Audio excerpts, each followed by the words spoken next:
मित्रांनो, आई कुठे काय करते या मालिकेच्या आजच्या भागामध्ये अभि आता फायनली घरी आलेला असतो आणि मग घरातील सर्वजण अजूनही त्याच्यावर चिडलेले असतात.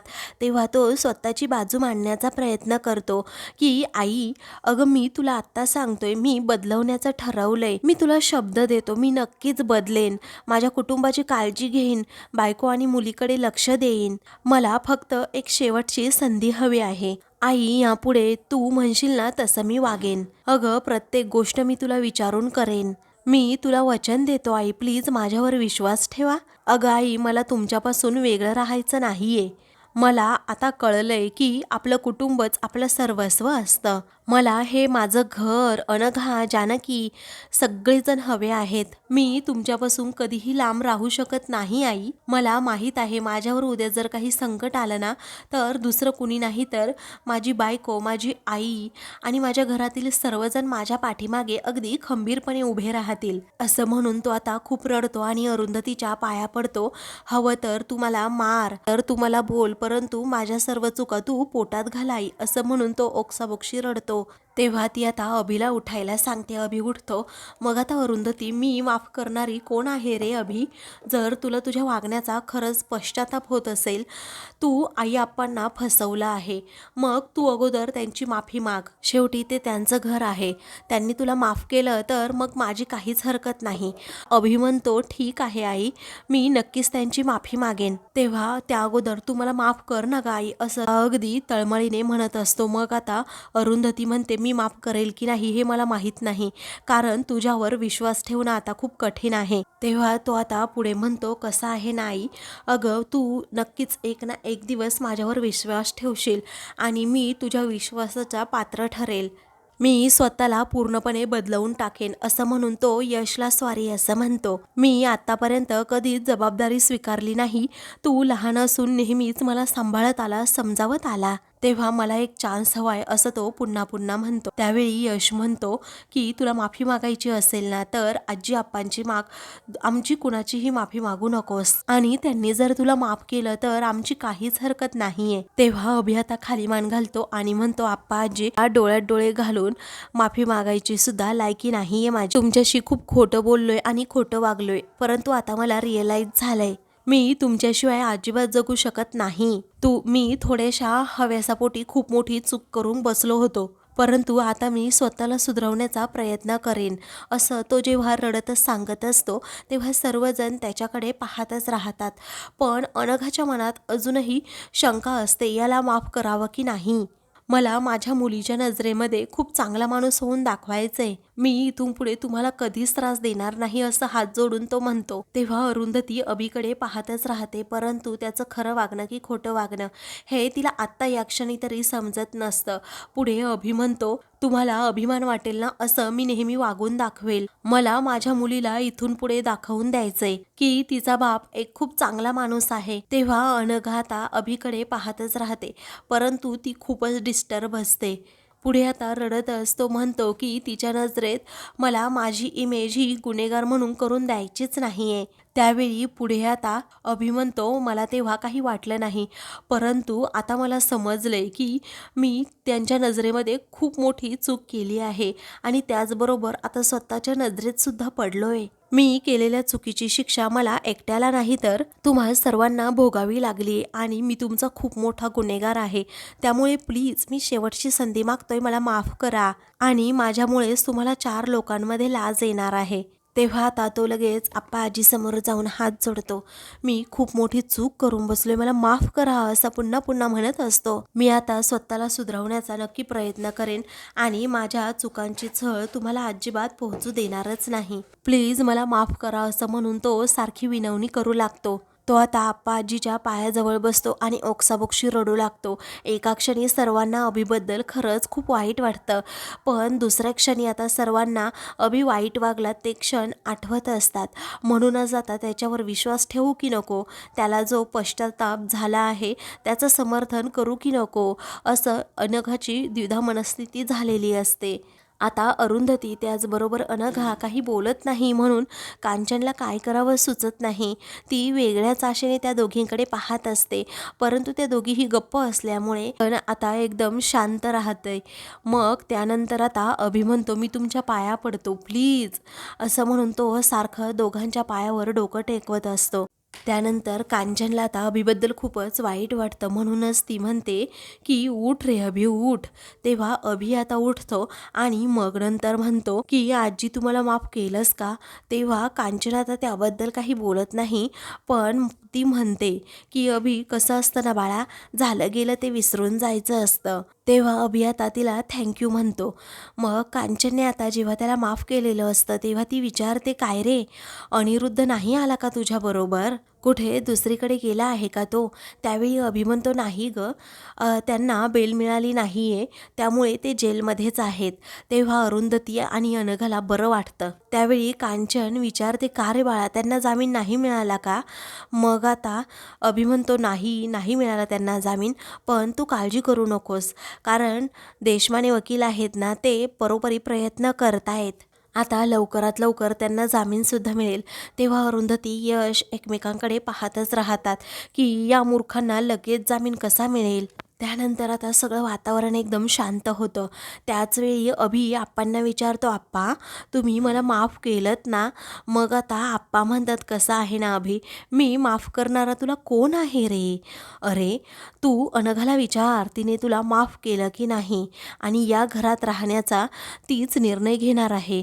कारण तू या घरात राहायचं की नाही राहायचं या बाबतीत फक्त अनघाच निर्णय घेणार, आणि तुला तिचा तो निर्णय मान्यसुद्धा करावा लागेल, असं म्हणून आता आप्पा त्याला निर्णय देतात. त्याचवेळी आता अरे तिने तुझ्यावर एवढा मोठा विश्वास ठेवून तुझ्याबरोबर लग्न केलं, आणि तू काय केलं तर तिचा विश्वासघात केला. एक मुलगी जेव्हा सासरी येते ना अभि, तेव्हा तिच्या खूप आशा अपेक्षा असतात आपल्या कुटुंबाकडून आणि पर्सनली आपल्या नवऱ्याकडून, परंतु जर नवराच विश्वासास पात्र ठरला नाही तर त्या मुलीने कुणाकडे पाहायचं. कारण एकदा का सासरी मुलगी गेली ना, तर ती आईवडिलांचं नाव दुसरं नाव जोडण्यासाठी तिच्या नवऱ्याकडे येत असते. मग तिच्या मनाला किती यातना होत असतील याचा विचार तू केलास का. ती आपलं माहेर सोडून सासरी येते ना, ते फक्त आपल्या नवऱ्यासाठी येते. पप्पा खूप वैतागतात आणि म्हणतात, ती तिचं घर सोडून इकडे तुझ्याकडे आली आणि तू काय दिलं रे तिला, आनंद दिला की मनस्ताप दिला. आणि एकदा नाही तर अनेकदा तू तिला फक्त त्रासच दिलाय. तिने हे सगळं का सहन करायचं, तिला आनंदी राहण्याचा हक्क नाही आहे का. ही सगळी तुझी चूक आहे, समजलं अभि. त्यामुळे तू इथे राहायचं की नाही राहायचं हा निर्णय फक्त माझी अनघा घेणार, आणि हाच निर्णय सर्वांना मान्यसुद्धा करावा लागेल, आप्पा आता स्पष्टपणे म्हणतात. तेव्हा आता अभि खूप वेगळ्या आशेने अनघाकडे पाहत असतो की ती मला माफ करेन, मला म्हणेल की अभि तू घरात चल आपल्या जानकीसाठी तरी.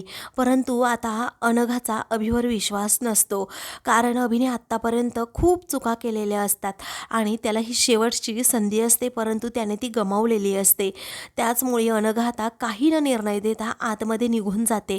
तर अभिच्या इथे राहण्याच्या सर्वच आशा आता मावळतात. त्याचमुळे आता ती काहीही न बोलता आतमध्ये गेल्यामुळे अभि हा खूप नाराज होतो, रडू लागतो. तर सर्वजण अभिकडे पाहतच राहतात. दुसरीकडे नितीन आता अरुंधतीच्या घरी आलेला असतो आणि तो तिच्या हातावर पेपर देतो. मग तिला तो म्हणतो, अरुंधती हे घे आपल्या समृद्धीचे पेपर. तेव्हा यश देखील ते पेपर्स अगदी व्यवस्थितपणे वाचून घेतो. अरुंधती त्याला कॉफी देते आणि मग नंतर विचारते की आप्पांना वाचण्याची गरज आहे ना हे पेपर. तेव्हा तशी गरज नाही आहे, पण आप्पांना वाचू देते एकदा, असं नितीन म्हणतो.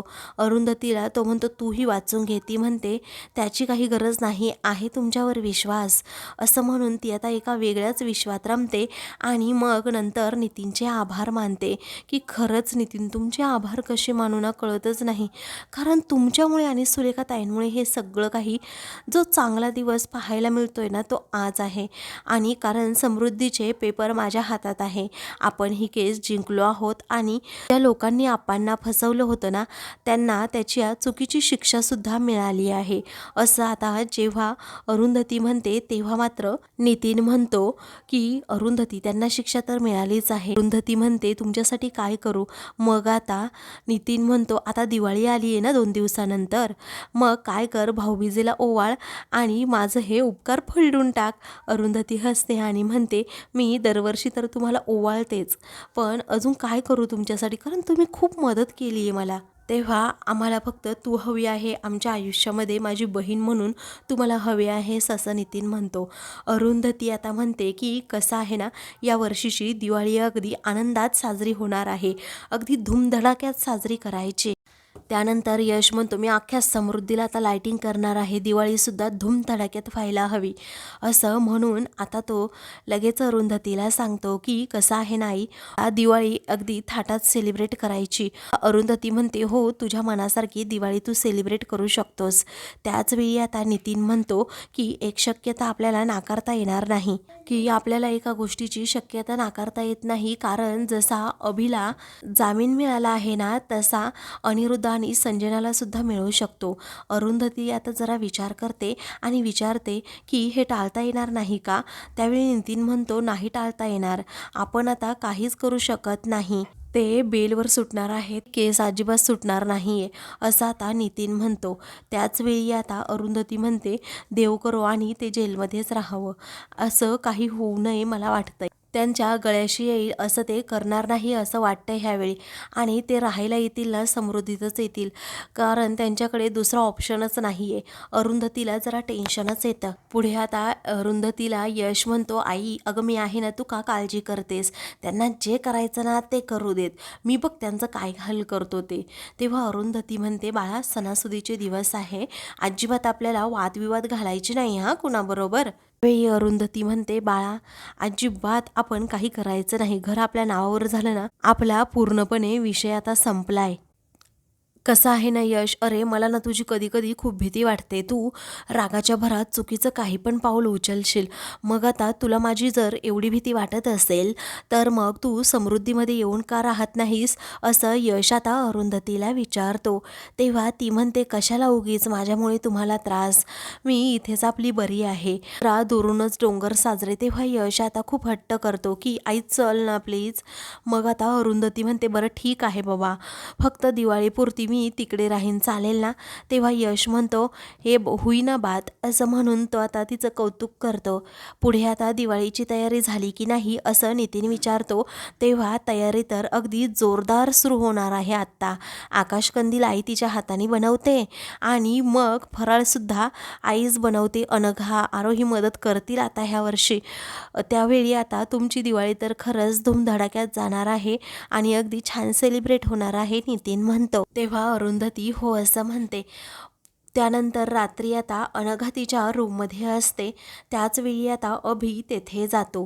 तेव्हा तो आल्यानंतर ती लगेच बाजूला जाते. मग आता तो म्हणतो अनघा मला माहीत आहे मी तुला मेंटली खूप त्रास दिलाय, अगं तू मला समजवण्याचा खूप प्रयत्न केला, सुधरवण्याचा प्रयत्न केला, पण मी तुझं कधीच काही ऐकून घेतलं नाही, मी नेहमी माझीच मनमानी करत राहिलो. मी तुझी मनापासून माफी मागतोय अनघा, मला माझी चूक खरंच समजली आहे, प्लीज तू मला माफ कर ना गं. अगं तू म्हणतेस ना ते अगदी बरोबर आहे, कागदी पैशाची किंमत करण्यापेक्षा माणसाने माणसांची किंमत करायला हवी. तुझं हे बोलणं अगदी बरोबर आहे. आपल्याला प्रत्येक गोष्टीचा असा समतोल साधायला हवा, आणि मी जरी चुकीचं वागलो तरीही अनघा मला माहीत आहे तू मला लवकरात लवकर माफ करणार नाही, कारण मी एवढा चुकीचा वागलोय ना की माफ करण्यासारखं आता काहीच राहिलेलं नाहीये. इथून पुढे मला फक्त माझी माणसं जवळ हवी आहेत, बाकी काही नको. मला तुमच्यासाठी काहीतरी करून दाखवायचे अनघा, प्लीज मला फक्त एक चान्स दे तू. तेव्हा अनघा आता एकदम शांत असते, काही न बोलता ती दुसरीकडे चाललेली असते. त्याचवेळी आता तो म्हणतो अनघा अगं ऐक ना प्लीज, अगं जेवढा मी आई आप्पांबरोबर चुकीचं वागलो आहे ना तेवढाच तुझ्याबरोबर सुद्धा वागलो आहे. आता सगळ्या गोष्टींचा मलाच गिल्ट येतोय अनघा, तू जर मला माफ केलं नाहीस ना तर आयुष्यभर मी अजिबात सुखी राहू शकत नाही, आणि माझ्या मनामध्ये कायमच आयुष्यभर अगदी शेवटच्या श्वासापर्यंत तो गिल्ट असेल. कारण अनघा तुला माहीत नसेल, परंतु खरंच माझं तुझ्यावर प्रचंड प्रेम आहे. पण त्या प्रेमाचा मी नेहमी अनादरच केला. अगं मला तुझ्याबरोबर, माझ्या लेकराबरोबर, जानकीबरोबर राहायचंय आणि जानकीला मोठं होताना बघायचंय. मी खरंच खूप चुकलो आहे. मला तुम्हाला हे पटवून द्यायचंय. त्यामुळे अनघा प्लीज मला एकच चान्स देतेस का? आणि माझ्यावर लागलेला ठपका मला पुसून टाकायचा आहे. मला चांगलं काहीतरी करायचंय. तुम्हाला अभिमान वाटेल असं मी नक्कीच काहीतरी करेन. तेव्हा अनघा आता म्हणते, आजपर्यंत मी तुझ्यावर कितीतरी वेळा विश्वास ठेवलाय अभि. त्याचा एकदाच फक्त हिशोब कर अभि. आणि प्रत्येक वेळी तू माझा फक्त आणि फक्त विश्वासघात केलास. मग मी आता तुझ्यावर विश्वास का ठेवायचा आहे तूच सांग मला. अरे प्रत्येक वेळी मी तुला समजवत गेले, परंतु तू माझा विश्वासघात केला. आम्ही जे काही तुला चांगलं सांगितलं, पण तुला फक्त तुझ्या बाबांचं आणि संजना आंटींचंच बोलणं खरं वाटलं. असं का रे अभि? आम्ही वेगळी कुणी आहोत का? आम्ही तुझ्या भल्याचं नाही पाहणार का? आजी आप्पा जे काही सांगतायत ते तुला चुकीचं वाटतं. तुझी आई जे काही सांगते ते तुला चुकीचं वाटतं. मग स्वतःच्या भल्याचा विचार तू कधी करणार आहेस? असा दुसऱ्यांच्या बुद्धीने का चालतोस तू? अरे तू तर त्या दोघांसाठी काहीही करायला तयार होतास आणि अगदी आत्ताच्या क्षणापर्यंत. मग कशावरून तू पुन्हा त्यांच्याकडे जाणार नाही? मी कसा विश्वास ठेवू अभि तुझ्यावर? तेव्हा तो म्हणतो, बरोबर आहे तुझं. अगं तू सहजासहजी माझ्यावर असा विश्वास ठेवणार नाही, म्हणूनच मला थोडा वेळ दे. मी तुझा नक्कीच विश्वास जिंकून दाखवेल. मी नक्कीच मेहनत घेईल. त्यावेळी अनघा म्हणते, तू एक चांगला नवरा, एक मुलगा आणि एक चांगला नातू कधीच बनवू शकला नाहीस. अरे मी प्रत्येक वेळी विचार करते की मी तुला जानकीपासून आणि माझ्यापासून नेहमी लांब ठेवेन, परंतु बाप म्हणून कायमच तू उजवा ठरलास. अरे मला माहीत आहे तुझं जानकीवर आणि जानकीचं तुझ्यावर प्रचंड प्रेम आहे. मला तुमच्या दोघांमध्ये अजिबात अंतर निर्माण करायचं नाहीये आणि फक्त त्या एकाच गोष्टीमुळे मी तुला इथे राहण्याची परमिशन देतीये. तर अनघा आता त्याला एक संधी देते आणि आपण दोघे एकत्र राहणार ते फक्त जानकीसाठी. फक्त जानकीसाठी राहणार. आपल्या दोघांमधील नवरा बायकोचं नातं संपलं. इथून पुढे आपल्या दोघांमध्ये ते नातं नसेल. आणि मी या घरात राहते ना ते कशासाठी? आजी आप्पांसाठी असं म्हणून आता ती तिचा निर्णय सांगते. त्यावेळी आता अभि हा रडतो आणि म्हणतो, अगं काय बोलतीयस तू?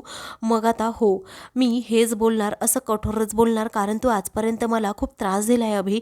माझी कोणतीच गोष्ट तू ऐकली नाही, म्हणून आज तुझ्यावर ही परिस्थिती आली.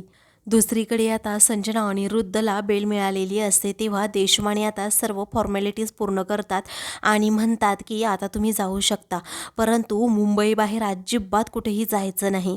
तुम्हाला बेल मिळाली आहे, फक्त केस संपलेली नाही आहे. संजना देशमानेंना अनिरुद्धला बाजूला घेऊन येते आणि देशमानेंना खूप झापू लागते. अनिरुद्ध आता म्हणतो की गप्प बसतेस का संजना आता? त्यावेळी आता अनिरुद्ध हा देशमानेंचे आभार मानतो. मग आता संजना उद्धटपणाने विचारते, अरे त्यांचे काय आभार मानतोस तू? अरे ते त्यांचं कामच आहे आणि आपण पैसे दिले आहेत त्यासाठी, काही फुकट नाही काम केलं त्यांनी. त्यावेळी अनिरुद्ध म्हणतो, अगं जरा शांत राहा, तुला सांगतोय ना मी त्यांचे आभार मानतोय फक्त. मग आता ती म्हणते, अरे 2 दिवस आपल्याला जेलमध्ये राहावं लागले, आपल्याला बेल मिळाली म्हणून त्यांनी काही मोठं काम केलं नाही. तेव्हा तिचं असं तोऱ्यातलं बोलणं पाहून आता देशमाने खूप जोराजोरात संजनावर हसू लागतो आणि म्हणतो, मॅडम तुम्ही एवढ्या मोठ्याने बोलतायत ना, पण आमची अजून फी मिळालेली नाही आहे. आता असं म्हटल्याबरोबरच इकडे संजना ही एकदम शांत होऊन जाते आणि मग नंतर संजना म्हणते, तुमची अजून बरीच फी बाकी आहे खरं, परंतु तो भोसले बिल्डर आहे ना, तो तुमची फी देणार आहे आणि त्यांच्याकडेच तुमची फी जाऊन मागा, समजलं? त्यावेळी आता तो म्हणतो, नाही भोसले बिल्डर नाही देणार ती फी आणि त्यांचा काय संबंध? त्यावेळी आता मॅडम, अहो तुम्ही केस हरला आहात आणि या केसमध्ये भोसलेंच्या सर्व प्रॉपर्टीवर आता प्रश्न उभा राहिला आहे. त्यांच्या सर्व प्रोजेक्टची आता चौकशी होणार आहे. तेव्हा हे ऐकताच आता संजनाला प्रचंड धक्का बसतो. मग आता अनिरुद्ध म्हणतो, काय म्हणताय? अरे बापरे. तेव्हा देशमाने म्हणतात, हो तोच खूप गोत्यात आलाय आता. त्यावेळी देशमाने पुढे सांगू लागतात, भोसलेंनी ज्या ज्या लोकांना फसवलंय ना, त्या सर्व लोकांनी आता तोंड उघडायला सुरुवात केली आहे. तेव्हा अनिरुद्ध संजना आता घाबरतातच. अनिरुद्ध विचारतो, काय म्हणजे त्या भोसलेंनी लोकांना फसवलंय? तेव्हा देशमाने म्हणतात, ते काही मला माहीत नाही, परंतु कोर्टात निकाल लागल्यानंतर ते समजेलच आपल्याला. पण आता तुमच्या जागेवर काही टॉवर उभा वगैरे राहणार नाही. हे ऐकताच संजना अनिरुद्धच्या पायाखालची जमीन सरकते, कारण एवढा मोठा घाट घालूनही आपल्या हाती कुसळच आलं असं त्यांना वाटतं. त्यानंतर आता देशमाने अजून एक धक्का अनिरुद्ध संजनाला देतात. भोसलेंनी तुम्हाला एक निरोप दिलाय. तुम्ही जे ॲडव्हान्स पैसे त्यांच्याकडून घेतले ना, ते 1 महिन्याच्या आत परत द्यावे अशी त्यांची विनंती आहे. हे ऐकताच आता संजना अनिरुद्धला मोठा धक्काच बसतो. काय करावं हे सुचत नाही. मग आता ते दोघेही एकमेकांकडे पाहतच राहतात. तर आता मित्रांनो, पुढील भागामध्ये अनिरुद्ध संजनाला म्हणतो की चल आता आपण निघूयात. त्याचवेळी कुठे आपल्या घरी का, असं संजना विचारते. मग आता तो म्हणतो हो. तेव्हा आपण घरी जाताना खूप मोठा आणि मस्त असा प्लॅन झाला पाहिजे. तेव्हा आता काय नक्की तुझ्या डोक्यात प्लॅन आहे, असं अनिरुद्ध आता विचारतो. तेव्हा संजना एकदम शांत होते. दुसरीकडे घरातील सर्वजण दिवाळीची तयारी करत असतात. यशला तितक्यात फोन येतो की संजना अनिरुद्धला बेल मिळाली आणि असंच तो घरच्यांना सांगतो. त्याचवेळी सर्वांचे चेहरे पडतात. मात्र कांचन म्हणते की बरं झालं, देवच पावला, अनिरुद्ध दिवाळीला घरी असणार. सर्वजण तिच्याकडे पाहतच राहतात. अशाच मालिकेंचे पुढील भाग पाहण्यासाठी चॅनलला सबस्क्राईब करा.